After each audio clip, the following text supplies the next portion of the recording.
Second vlog में हमने adverse childhood experiences का जिक्र किया और उसकी इब्तिदा में मैंने कहा था कि ये एडवर्स चाइल्डहुड एक्सपीरियंसेस का पहला हिस्सा है।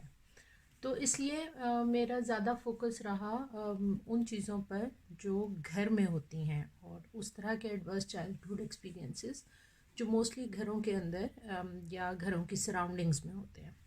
आज हम उसके दूसरे हिस्से पे बात करेंगे और दूसरा हिस्सा है वो एडवर्स चाइल्डहुड एक्सपीरियंसेस जो कि स्कूल्स में होते हैं और किसी भी तरह के स्कूल में हो सकते हैं, not necessarily government school, not necessarily private school या कोई मदरसा या कोई और। ये वो एक्सपीरियंसेस हैं जो बहुत सारी जगहों पर या तो रिपोर्ट नहीं होते या रिपोर्ट होते हैं तो उनकी कोई डिटेल्ड इन्वेस्टिगेशन या उन पे कोई डिटेल्ड इंफॉर्मेशन अवेलेबल नहीं होती क्योंकि स्कूल की इंतज़ामिया या बच्चे के अपने घर वाले इस तरह के केसेस पे ज़्यादा तफसीलात देने को आमादा नहीं होते। तो इसमें सबसे पहली चीज़ जो आती है वो है bullying and harassment among students, यानी कि मुख्तलिफ बैकग्राउंड से आने वाले बच्चे एक ही एनवायरनमेंट के अंदर इकट्ठे पढ़ रहे हैं, तालीम हासिल कर रहे हैं। इन सर्टन केसेस वो वहाँ रह भी रहे हैं या किसी हॉस्टल में हैं या कोई ऐसा स्ट्रक्चर है, मदरसा कोई ऐसा है कि वो वहाँ पर रिहाइश भी रखते हैं। तो ये जो bullying and harassment among students है, इसको बिल्कुल अनपैक इस तरह से किया जाएगा कि ये जो हमारे नॉन फिनोमेना है उसमें सबसे पहले ये वर्बल बुलिंग है। वर्बल बुलिंग में शेमिंग भी आती है, वर्बल बुलिंग में लेबलिंग आती है, स्टीरियोटाइपिंग आती है। अगर एक बच्चा एक ख़ास एथनिसिटी से है, एक ख़ास बैकग्राउंड से है, एक ख़ास लैंग्वेज बोलता है या वो लैंग्वेज नहीं भी बोलता तो वो एक्सेंट उसकी ज़ुबान में आता है तो उसको लेबल किया जाता है और फिर उसको स्टीरियोटाइप किया जाता है उसकी अगेन उसकी बैकग्राउंड पे, उसकी आइडेंटिटी पे। फिर अगर वो किसी सोशो इकोनॉमिक स्टेटस में ये समझा जाता है कि ये नॉन एफ्लुएंट है, ये पुअर या लो मिडिल क्लास से आ रहा है या any kind of poverty stricken society से के सेक्शन से आ रहा है तो भी उसको इस तरह की वर्बल बुलिंग का शिकार होना पड़ता है।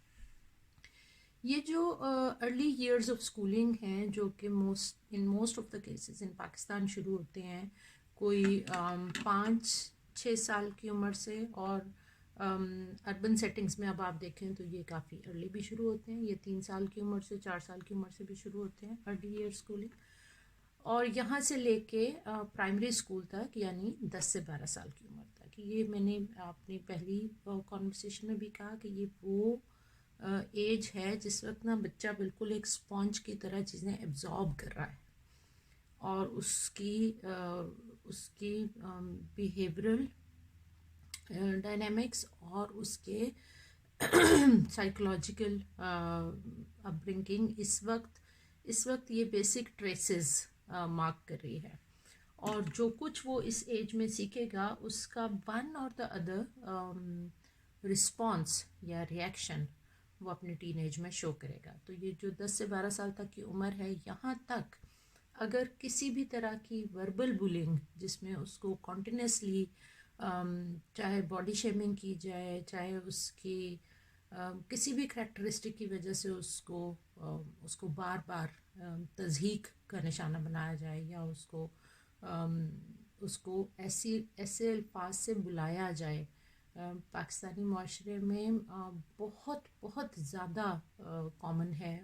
जब आप रूरल एरियाज़ में जाएंगे, जब आप थोड़ा सा सबर्बन में जाएंगे, बच्चों के नाम रख दिए गए हैं उनकी किसी फिज़िकल करैक्टरिस्टिक के ऊपर या किसी ऐसी चीज़ के ऊपर और फिर वो एक कॉमन नेम हो जाता है और बच्चे को उसी नाम से पुकारा जा रहा है। तो ये सब की सब वर्बल बुलिंग है। आते जाते उसको कोई भी लोग छेड़ देंगे, आवाज़ें कसेंगे। कहने को लोग कहते हैं कि ये कोई अब्यूज़ तो नहीं है, ये तो मजाक कर रहे थे। तो हमारे यहाँ मजाक का बड़ा एक ऑड सा इमेज है, और ये नहीं देखा जाता कि इस वक्त आप बच्चे के साथ अगर मजाक कर भी रहे हैं, जो कि मेरे ख्याल में कभी भी मजाक नहीं होता, वो तज़हीक होती है। अगर आप मजाक कर भी रहे हैं तो you don't realize and people don't realize, उसके सेम एज ग्रुप में भी और उससे बड़े लोग भी, जब बच्चे को बार बार वर्बली बुलिंग कर रहे हैं। देन फिज़िकल बुलिंग में स्कूल्स के अंदर और मोहल्लों के अंदर ये बहुत कॉमन है कि अगेन, क्योंकि हमारे यहाँ पावर स्ट्रक्चर्स हैं, बड़े स्ट्रॉन्ग पावर स्ट्रक्चर्स हैं, तो जो फिज़िकल पावर है, जो फिज़िकल स्ट्रेंथ है, उसमें तो जो स्ट्रॉन्गर है, जो वेल बिल्ड है, जो टॉलर है, जो फिज़िकली बड़ा है, वो बड़ी आसानी से अपने से कमज़ोर को अब्यूज़ करेगा। और उसको ना सिर्फ मैं बुलिंग कहूँगी, मैं तो उसको अब्यूज़ करना कहती हूँ। आते जाते उसको छेड़ेगा, आते जाते उसको चुटकी भरेगा, या उसको थप्पड़ लगाएगा, या किसी के बाल खींचेगा, या उसने कोई जैकेट कोट पहन रखा है वो खींच के उतार देगा, या कोई ऐसी चीज़ करेगा जो कि फ़िज़िकल बुलिंग है।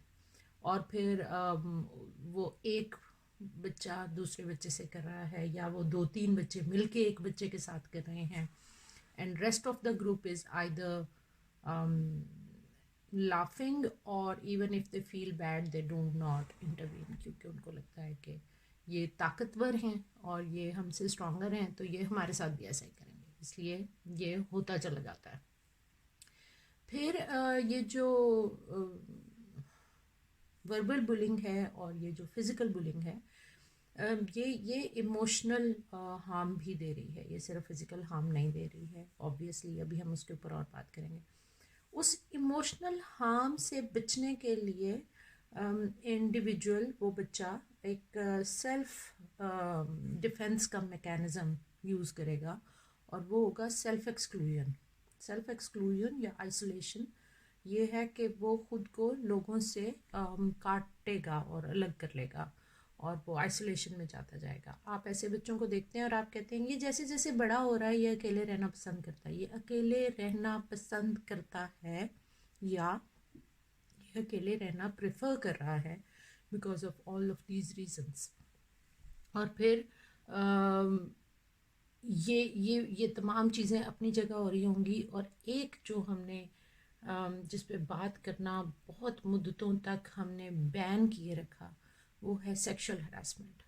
और sexual harassment I would again से लड़कियों के साथ तो है ही है। हमारे यहाँ, हमारे माशरे में, बहुत सारे माशरों में हम इग्नोर करते चले जाते हैं कि लड़कों के साथ कितनी सेक्सुअल हरासमेंट हो रही है, सेक्सुअल अब्यूज़ भी हो रही है, हरासमेंट भी हो रही है, और ये विद इन स्कूल्स भी हो रही है। हमारे सामने गुज़िश्ता चंद सालों में कुछ केसेस आए जिसमें ना सिर्फ ये कि सेक्सुअल अब्यूज़ और हरासमेंट के केसेस थे, बल्कि डार्क वेब के भी केसेस थे, और ये स्कूल एज में थे। और उनके आसपास मौजूद लोगों ने ज़रूरी ही नहीं समझा कि इसके ऊपर कोई बात की जाए, इसका कोई सद्भाव किया जाए, इसको रोका जाए।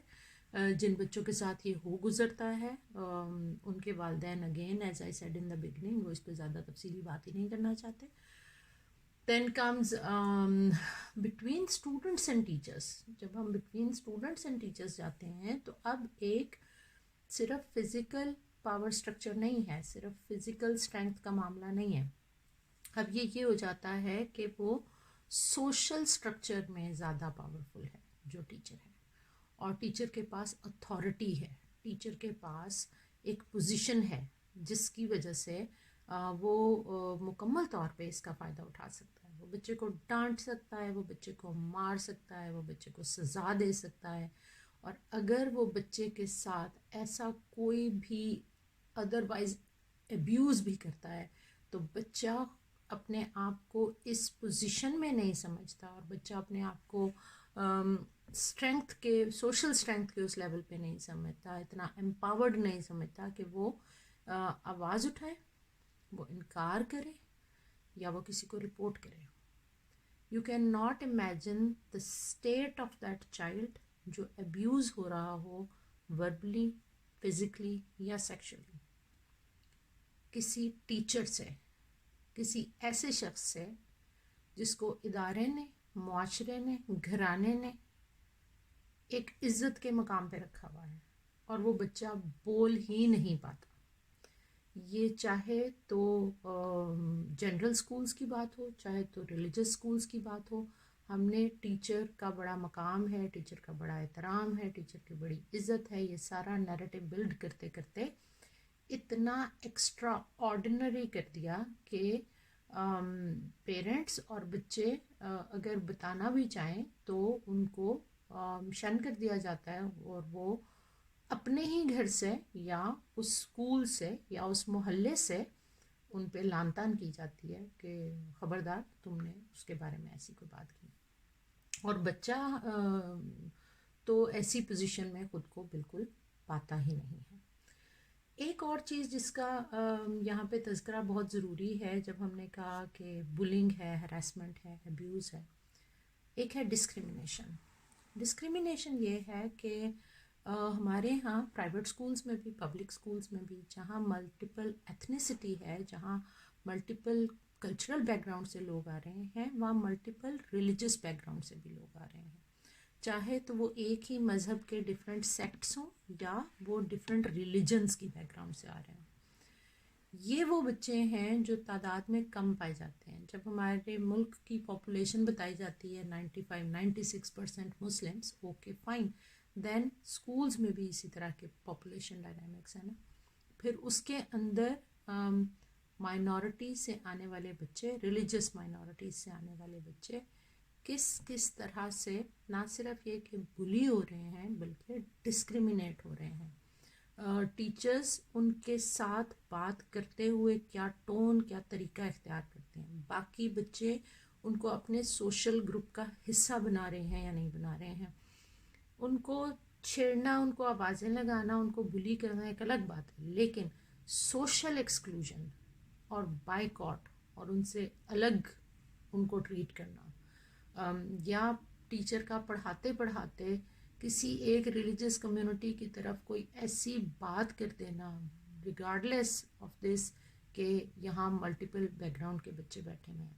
और फिर बाज़ टीचर्स हजरात के बारे में ये भी है कि वो जानबूझकर उसकी तरफ पॉइंट करके भी ऐसी बात कर देते हैं। तो डिस्क्रिमिनेशन के और एक्सक्लूजन के भी बहुत सारे लेवल्स हैं। Last but not the least, और ये बुलिंग है, ये भी बुलिंग है और ये भी हरासमेंट है, और वो बच्चा कॉन्टीन्यूसली एक हरासमेंट का शिकार है। उसको ये समझ नहीं आती कि मेरे साथ कब कौन क्या ज़्यादती कर डालेगा, और मैं बोल भी सकता हूँ या नहीं, मैं इस पर बात भी कर सकता हूँ या नहीं। फिर हम आते हैं जी स्पेशल नीड्स चिल्ड्रन की तरफ। जब हमने गांव में घर घर जाके, स्कूलों में जाके डिस्कशंस की, इंटरव्यूज़ किए, फोकस ग्रुप डिस्कशंस की, तो नज़र ये आ रहा था कि जी जो स्पेशल नीड्स बच्चे हैं, स्पेशल नीड्स चिल्ड्रन हैं, किसी भी तरह की स्पेशल नीड, चाहे वो फिज़िकल कोई हैंडीकैप है, चाहे वो पार्शली ब्लाइंड है या फुली ब्लाइंड है या बोल नहीं सकते या सुन नहीं सकते, ये बच्चे हुकूमत ने जो इदारे बनाए स्पेशल एजुकेशन इंस्टीट्यूशंस, वो तादाद में कम है, उनका कैचमेंट एरिया बहुत बड़ा है। बिल्कुल जैसे मैंने कहा गर्ल्स के लिए कैचमेंट एरिया बड़ा है, बॉयज़ के लिए छोटा है, जो कि अदर वे राउंड होना चाहिए। लड़कियां ज़्यादा दूर तक सेफली नहीं पहुंच सकती, लेकिन लड़कियों के स्कूल का कैचमेंट एरिया बड़ा है सेकेंडरी स्कूल लेवल। सिमिलरली जो स्पेशल नीड एजुकेशन इंस्टीट्यूशन बनाए गए, उनका कैचमेंट एरिया बहुत बड़ा है और ये स्पेशल नीड्स बच्चे हैं। मुझे यहाँ तक भी एक कम्युनिटी मीटिंग में कहा गया कि हम उस बच्चे को सेंटर तक ले के कैसे जाएंगे, ये किसी ने नहीं सोचा। और ये जो रेगुलर स्कूल्स हैं, इंक्लूसिव एजुकेशन, इंक्लूजन की पॉलिसी रिकमेंडेशंस मैंने देखी हैं, लेकिन इन स्कूलों में ये बच्चे नहीं आ रहे। इन स्कूलों में ये बच्चे ना आने की दो बड़ी वजूहत हैं। एक बिहेवियरल इशू है और लोगों को पता ही नहीं है कि हमें इन बच्चों के लिए स्पेशली ज़्यादा रिस्पॉन्सिव होना चाहिए, ज़्यादा हेल्पफुल होना चाहिए। और दूसरी बड़ी वजह है फ़िज़िकल इंफ्रास्ट्रक्चर उनके लिए नहीं बना हुआ, ना तो स्कूल तक आने का रास्ता, ना स्कूल के अंदर के इंफ्रास्ट्रक्चर, ये उन बच्चों को सपोर्ट ही नहीं करते। और फिर एक अवेयरनेस की ज़रूरत है, एक पूरी कैंपेन एडवोकेसी की ज़रूरत है जिसमें लोगों को ये बताया जाए कि every child has a right to education. Every child, वो किसी तरह की भी अगर स्पेशल नीड्स बच्चा भी है या उसकी किसी तरह की भी कोई स्पेशल नीड है तो भी आप उसको उसके तालीम के हक से महरूम नहीं रख सकते। अब आते हैं जब वो बच्चे स्कूलों में आ जाते हैं। अगर वो बच्चे स्कूलों में आ जाते हैं तो फिर ये स्पेशल नीड्स चिल्ड्रन किस तरह की बुलिंग, किस तरह की हरासमेंट, किस तरह की एक्सक्लूजन का शिकार होते हैं। That's another level. बिल्कुल जैसे मैंने कहा कि माइनॉरिटी बैकग्राउंड से आने वाले बच्चों का एक और लेवल है, क्योंकि वो एक आम तरह की बुलिंग नहीं है। सिमिलरली किसी भी तरह की फ़िज़िकल डिसेबिलिटी के साथ आने वाले बच्चों की जो बुलिंग है वो आम तरह की बुलिंग नहीं है, और उसका इम्पैक्ट भी वो नहीं है जो एक आम बच्चे के ऊपर है, और उसकी फैमिली उसको कैसे रिकवर करेगी। ये बच्चा क्या फेस करेगा और अपने अंदर क्या बिल्ड करेगा, कौन से पर्सनालिटी ट्रेट्स बिल्ड करेगा, थोड़ी सी इस पे बात करते हैं। आइंदा किसी डिस्कशन में इस पे ज़्यादा बात करेंगे। 3 कॉमन बातें जो हम सबको पता होना चाहिए, 3 लफ्ज़ जो हम सबको पता होने चाहिए, बल्कि 4। पहला तो है ट्रॉमा। ट्रॉमा क्या है? ट्रॉमा है वो state of mind and body जो किसी भी एडवर्स एक्सपीरियंस के दौरान मौजूद होती है।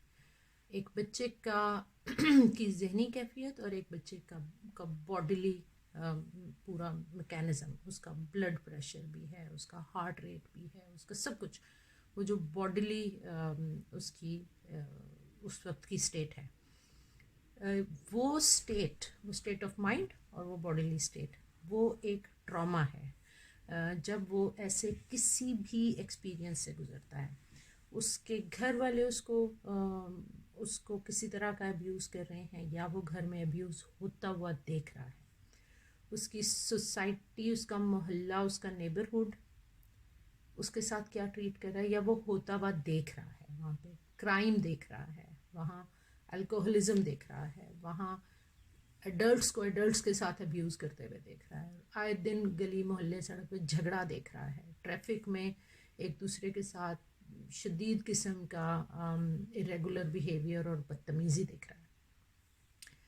तो वो बच्चा ट्रॉमा से गुजरता है उस वक्त, उसकी जो मेंटल स्टेट है और जो बॉडीली स्टेट है। जब उसके साथ डायरेक्ट वायलेंस होता है या direct bullying, harassment, discrimination, any sort of diverse experience in a school setting or home environment होती है, तो जो उसकी bodily state है और जो उसकी mental state है वो trauma है, that experience is the trauma. And then comes post traumatic stress and anxiety. post traumatic stress यानी कि वो इस स्ट्रेस में रहेगा कि मुझसे मैं सब कुछ बहुत अच्छे से करूं, मैं सब कुछ ठीक करूं, मुझसे कहीं कोई गलती ना हो जाए, मुझसे कहीं कोई ऐसी बात ना हो जाए कि मुझे दोबारा उस तरह का एक्सपीरियंस लेना पड़े। वो आहिस्ता बोलेगा, वो स्लो होगा, वो आपसे आई कांटेक्ट नहीं करेगा, वो लोगों के साथ बात करने से पहले, मिलने से पहले एक घबराहट का शिकार होगा, and that is stress. And then the other side of the same thing is anxiety. उसको ये डर लगा रहेगा कि मुझसे गलत होने वाला है, मुझसे गलत होने वाला है, मेरे साथ कुछ बुरा होने वाला है, मुझसे कुछ टूट जाएगा, मैं कुछ ख़राब कर दूंगा और फिर मेरे साथ कुछ बुरा होगा, and people will again abuse me, and people will again bully me. मैं इस रास्ते से गुजरूंगा तो कोई मेरे पीछे आ जाएगा, मैं क्लासरूम में होऊंगा, अगर मैं फ्रंट सीट पे बैठ गया तो मेरे साथ कुछ बुरा होगा, अगर मैं दो लोगों के बीच में बैठ गया तो वो एंग्जाइटीज़ और फोबियाज डेवलप कर लेता है। And last but not the least is the state of depression, जो कि एग्जिबिट होती है in teen age and beyond usually. अभी जो रिसेंट केस स्टडीज़ हैं वो कहते हैं कि ये डिप्रेशन है। हम चाइल्डहुड डिप्रेशन को उतना पहले जानते नहीं थे, हम उसको ज़्यादातर एंग्जाइटी ही या स्ट्रेस डिसऑर्डर समझते रहे हैं, लेकिन वो डिप्रेशन है। जब हम बड़े आराम से कह देते हैं कि ये बच्चा तो रोता रहता है, इसको तो आदत है रोने की, but we do not realize कि वो एक प्रोलॉन्ग्ड बिहेवियर है और उसका सेम पैटर्न चल रहा है, तो वो शायद स्ट्रेस और एंग्जाइटी से आगे डिप्रेशन में कन्वर्ट हो चुका है और वो डेवलप होता चला जाएगा उसकी ज़िंदगी के साथ साथ। कुछ बच्चे साइलेंट जोन में चले जाते हैं, वो भी लेटर एज में जाके अपना डिप्रेशन और एंग्जाइटी एग्जिबिट करते हैं। तो ये तमाम वो चीज़ें हैं। और फिर एक एलिमेंट जो हम छोड़ नहीं सकते वो ये है कि स्ट्रेस, एंग्जाइटी, डिप्रेशन एक पोल है, और बाइपोलर में दूसरा पोल है एग्रेशन। अगर वो उस तरफ नहीं जा रहा तो फिर वो एग्रेशन की तरफ जाना शुरू कर देता है। क्यों? क्योंकि फिर वो रिएक्ट करता है उतनी ही फोर्स और उतनी ही स्ट्रेस के साथ जो कुछ उसने 8, 10, 12 साल में एब्जॉर्ब किया है। कुछ बच्चे बड़ी जल्दी रिएक्ट करना शुरू कर देते हैं, 7, 8 साल की उम्र से ही रिएक्ट करना शुरू कर देते हैं। जिन घरों में हमने देखा है कि बहुत ज़्यादा निगलेक्ट है या अब्यूज़ है या ऐसा कोई भी एलिमेंट घर में है या कोई फिज़िकल वायलेंस है जो कि चल रही है, तो वो घर अर्ली एज में रिएक्ट करना शुरू कर देते हैं और वो एग्रेसिव बिहेवियर है। उसके ऊपर तो मुझे लगता है कि हमें बहुत डिटेल से बात करनी पड़ेगी कि एग्रेशन क्या है, एग्रेशन की रूट्स कहाँ से आ रही हैं, और फिर वो किस किस तरह से अपने एग्रेशन का वेंट आउट करेगा, वो किस किस तरह से उसको एक्सप्रेस करेगा। एंड देन इंशाल्लाह इन द लेटर पार्ट हम इन सब चीज़ों का रिजॉल्व भी डिस्कस करेंगे कि हमने इसको रिजॉल्व करना कैसे है। लेकिन अभी at this stage what ever I am researching, what ever I am finding out, तो वो ये चीज़ें हैं जिसके ऊपर बात होना बहुत ज़रूरी है। हम डायरेक्टली सोल्यूशन पे नहीं जा सकते, पहले इन चीज़ों की रियलाइजेशन बहुत ज़रूरी है। Thank you.